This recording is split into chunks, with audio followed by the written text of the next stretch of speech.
нали, убийства, убийци и така нататък. Казваш, че си бил от тези среди. Познаваш ли един убиец? Познавам двама даже. Не само един. Двама.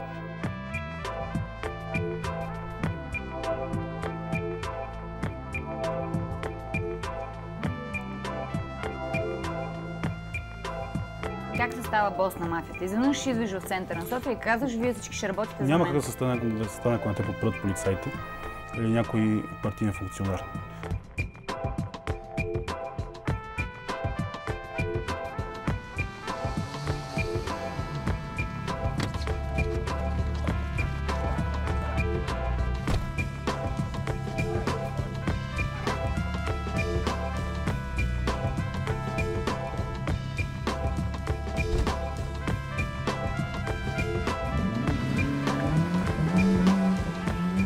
Известният бизнесмен и съпруг на легендата в спортната стрелба Весела Лечева Манол Велев беше прострелян в центъра на София.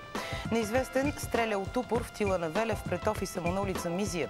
Ние разполагаме с информация, че преди известно време именно от върховете на Министерството на вътрешните работи са били предупредени определен кръг престъпни босове да напуснат страната и да ги няма тук до 1 януари 2007 година.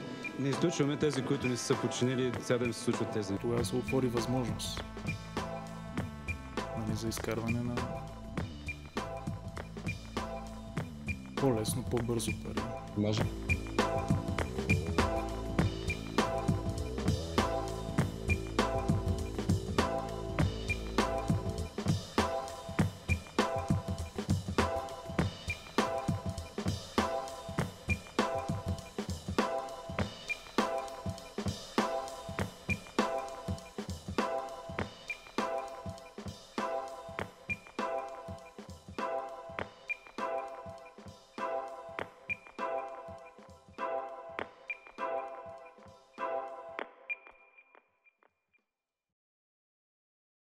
Available now on iTunes.